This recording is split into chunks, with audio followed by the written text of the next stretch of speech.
अस्सलामुअलैकुम दोस्तों, मैं हूं राव कमर रिजवान और आप देख रहे हैं मेरा यूट्यूब चैनल। जाने क्यों मुझे शादियों से उलझन होती है। किसी की शादी हो, बुलावा आए, सब घर वाले जाते हैं, मैं नहीं जाती। कोई बहाना कर देती हूँ। लोगों के मजमे से जी घबराता है। ऐसी तकरीबात से दूर भागती हूँ। उस रोज़ भी कज़न की शादी थी। हमारे घर वाले वहाँ गए हुए थे और मैं तन्हा अपने कमरे में बैठी थी। दफातन बारिश शुरू हो गई। सुबह से बादल छाए हुए थे।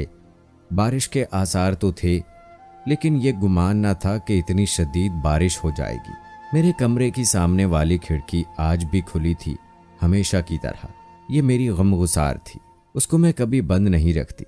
बंद हो तो बड़ी घुटन महसूस होती है। फवार मुझे अच्छी लग रही थी। फिर बारिश ने जोर पकड़ लिया और मैं कांपने लगी, क्योंकि ऐसी ही एक बरसात ने मेरी जिंदगी बदल डाली थी, जिसका अंजाम आज ये हुआ कि मेरी सहेलियां सब अपने अपने घरों की हो गईं और मैं तन्हाइयों के दश्त में माजी की यादों से उलझने को रह गई। कज़न की शादी पर आज जाने क्यों मुझे वो दिन याद आने लगे हैं। शायद ये पछतावा था जिसने मुझे माजी के अंधेरों में धकेल दिया था। कई साल गुजरने के बावजूद लगता था जैसे ये कल की बात हो। ऐसे ही एक भीगी शाम शदीद बरसात में हम साथ थे। मैंने मेहर अली से वादा किया था कि हम हर सूरत साथ निभाएंगे, मरते दम तक एक दूसरे का हाथ ना छोड़ेंगे। नाजिश मेरी प्यारी सहेली थी और मेहर अली उसका भाई था। हमारा घर आबादी से कुछ दूर था। मेरे बाबा बहुत अच्छे थे। उन्होंने हम बच्चों पर भी किसी किस्म की पाबंदी ना लगाई। माँ बेहद सादा तबीयत और नेक खातून थी। वो मेरी सहेली नाजिश को बेटी की तरह प्यार करती थी और मेहर अली को बेटा कहती थी। हम दोनों इकट्ठे स्कूल जाते। छुट्टी के वक्त इसरार करके उसे घर ले आती। जब तक अम्मा उसको अपने हाथ का पका हुआ खाना ना खिला लेती, उन्हें सुकून ना आता। यूं ही वक्त गुजरता रहा और हम स्कूल से कॉलेज पहुंच गए। कॉलेज में मुझे और नाजिश को हाथों हाथ लिया गया, क्योंकि हमारी खूबसूरती और दोस्ती वजह शोहरत थी। सभी जानते थे कि हम कितनी पक्की सहेलियां हैं। साथ खाती पीती, शॉपिंग करती, एक जैसे कपड़े बनाती। लोग हमें सगी बहनें समझते थे। नाजिश के 4 भाई थे। बचपन से आना जाना था। दोनों घराने हमने वाला हम प्याला थे। मेरे भाइयों से उसके भाइयों की बहुत बनती थी। गर्ज कोई रोक टोक ना थी। मकान 2 थे, घराना एक लगता था। एक दिन का जिक्र है, मैं और नाजिश तांगे पर कॉलेज से लौट रही थी। उस रोज भी सुबह से आसमान पर बादल छाए हुए थे और मौसम मनमोहना हो रहा था। अचानक तेज बारिश होने लगी। रास्ता खराब हो गया और देखते देखते जगह जगह पानी जमा हो गया। सड़क पर इतनी फिसलन थी कि कदम जमाकर चलना मुश्किल हो रहा था। ऐसे में घोड़े का पांव फिसल गया। जिस सिमत मैं बैठी थी, तांगा उसी तरफ को उलट गया, जिसकी वजह से नाजिश को तो कम चोटें आईं, लेकिन मुझे ज्यादा चोटें लगी। बाजू में भी फ्रैक्चर हो गया। आनन फानन लोग इकट्ठे हो गए। घोड़े को उठाया, तांगे में से हमको निकालकर फौरन अस्पताल पहुंचाया गया। मैं सड़क पर गिरते ही बेहोश हो गई, मगर नाजिश होश में थी। मदद करने वालों ने उसको तसल्ली दी, एड्रेस पूछा और फिर घर वालों को इत्तला दी। शोमाई किस्मत, उस वक्त घर में कोई मर्द मौजूद नहीं था। नाजिश के यहाँ सिर्फ उसका भाई मेहर अली था। वो भागम भाग अस्पताल पहुंचा। मेरी हालत देखकर हवास बाख्ता हो गया और फर्श पर गिर गया। तभी डॉक्टर ने उसको फौरी तिब्बी इमदाद दी। मेरा इलाज काफ़ी लंबा चला। वो रोज़ अस्पताल आता, मेरी अयादत करता, जो काम होता वो अंजाम देता। इसी दौरान नाजिश ने बताया, सायरा, तुम्हें पता है कि जब तुमको हादसे के रोज़ देखा तो तुम्हारी ऐसी हालत थी कि भाई बेहोश हो गया था। मैंने सहेली की बात सुनी तो हंस दी।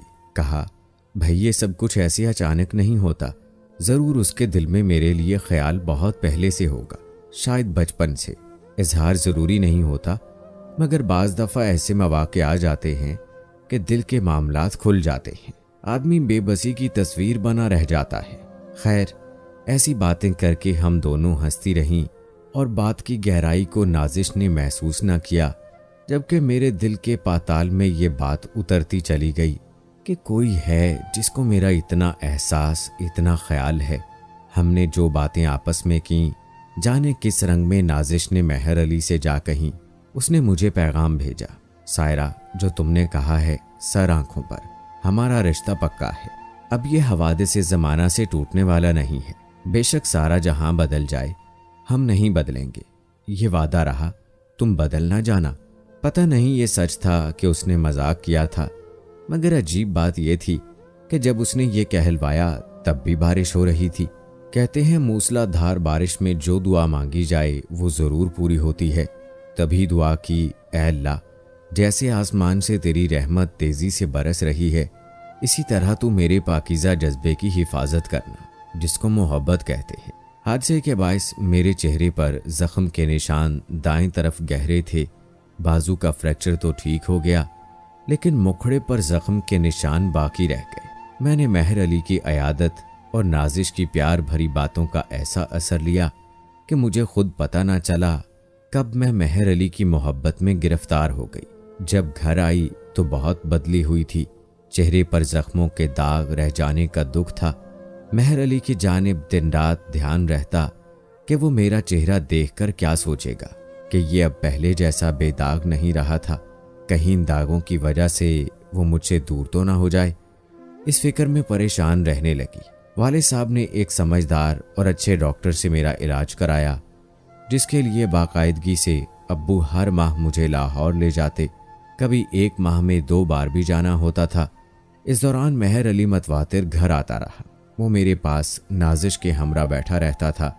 हम अपनी पढ़ाई के बारे में बातें करते और दुनिया जहां की गपशप चलती। लतीफ़े सुनाए जाते। वो मुझे हंसाने की कोशिश करता। महर अली ज़हीन था और खूबसूरत भी। मैं जब उसके उजले उजले फूल की तरह खिले हुए चेहरे को देखती तो मुझे शिद्दत से अपने चेहरे पर पड़े दागों का एहसास होता। तब रातों को उठकर रोती, दुआ करती, ऐ अल्लाह, मेरे चेहरे से ये दाग मिटाकर मुझे बेऐब कर दे। इम्तिहान शुरू हो गए। मैं पर्चे नहीं देना चाहती थी। नाजिश ने कहा, जितनी भी तैयारी है पर्चे दो, फिक्र ना करो। इसकी हिम्मत दिलाने पर पर्चे तो दिए, मगर ठीक तरह ना दे सकी।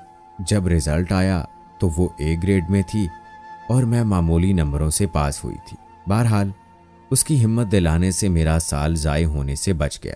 पर्चों के दौरान महर अली ने आना बंद कर दिया ताकि मैं सुकून से पढ़ सकूं।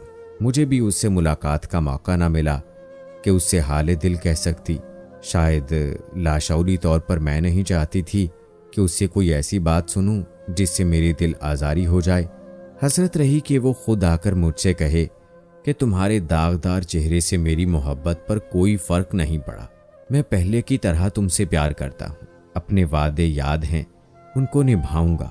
गम ना करो, तुम्हारा तमाम उम्र साथ दूंगा।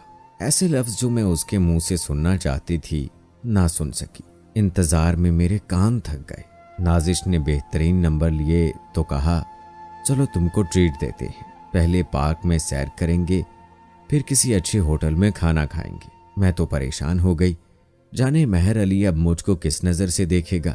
अम्मी ने कहा, चली जाओ, तुम्हारे बचपन की साथी है, क्यों इनकार कर रही हो, उसकी खुशी में शामिल हो जाओ। पता नहीं किसकी नज़र लगी है, जब से एक्सीडेंट हुआ है मेरी बेटी बदल सी गई है। ये वो सायरा ही नहीं रही है। खैर, नाजिश मुझे लेने आ गई। महर अली गाड़ी चला रहा था। आगे नाजिश उसके बराबर बैठ गई और मैं पिछली नशिस्त पर थी। वो बार बार आईने में मेरी जानिब देख रहा था और मैं दुपट्टे को इस अंदाज से अपने रुख पर जमा रही थी कि चेहरे के दाग उसे कम से कम नजर आए। बार बार नजर उठती, वो मेरी जानिब देख रहा होता। हम पार्क पहुंच गए। वहां सारे पार्क की सैर की। दरख्त आमों से लदे थे। ताज़ा फल लिए, मगर मैंने एक भी आम ना खाया। मुझको लगता था अगर इसके सामने बैठकर खाया तो मेरे दाग कहीं इसके दिल पर न जमकर रह जाएं। दिल का मौसम अजीब था, सहमा हुआ, गहरी शाम जैसा, उजली सुबह जैसा न था। मगर नाजिश कह रही थी, देखो तो सायरा, आज मौसम कितना हसीन है। ठंडी हवा चल रही है, बादल भी आसमान पर विराजमान है। लगता है अभी बारिश हो जाएगी। उसने सही कहा था। यकदम घटाटूप अंधेरा छा गया और बारिश शुरू हो गई। थोड़ी देर के लिए मैं इस मौसम के सहर में खो गई। खुश थी कि मेरा महबूब सामने है और मौसम भी इतना रोमान परवर है। दिल झूम रहा था। अपने चेहरे के दाग भूलकर मेहर अली की हसीन मुखड़े की चांदनी में खो गई। मैं इतनी खुश थी कि मेहर अली ने भी जान लिया। उसने कहा, सायरा, तुमको ये मौसम बहुत अच्छा लगा है। बेख्तियार मेरे मुंह से निकला, हाँ मेहर अली, अगर तुम्हारा साथ यूं ही रहे तब, वरना कोई भी मौसम अच्छा नहीं लगता। मेरी बात सुनकर उसके चेहरे पर एक अनोखा रंग फैल गया। वो मुस्कुराकर गाड़ी की तरफ चला गया। हमने होटल में खाना खाया। मेरी निगाहें हिजाब आलूद थीं, उसकी तरफ उठती न थीं, मगर वो मुसलसल मुझे देख रहा था। अभी हम खाना खा रहे थे कि अचानक वहां नाजिश की एक दोस्त अपने वालिदैन के हमरा दिखाई दी। ये भी खाना खाने आए थे। इखलाकन नाजिश उठकर उनकी तरफ गई दुआ सलाम करने और थोड़ी सी बातचीत के लिए। इस दौरान मैं और मेहर अली अकेले रह गए। तभी हिम्मत करके मैंने कहा, मेहर अली, बेशक मेरा चेहरा दागदार हो गया है, लेकिन मेरी मोहब्बत बेदाग है। तुम मुझे कब अपनाने आओगे? ऐसा कहते हुए दिल धड़कने लगा, इस कदर जोर से कि मैं अपने दिल की धड़कन को साफ सुन सकती थी। ये धड़कन मुझको अपने कानों में सुनाई दे रही थी, मुझ पर कपकपी तारी थी, मगर हिम्मत ना हारी।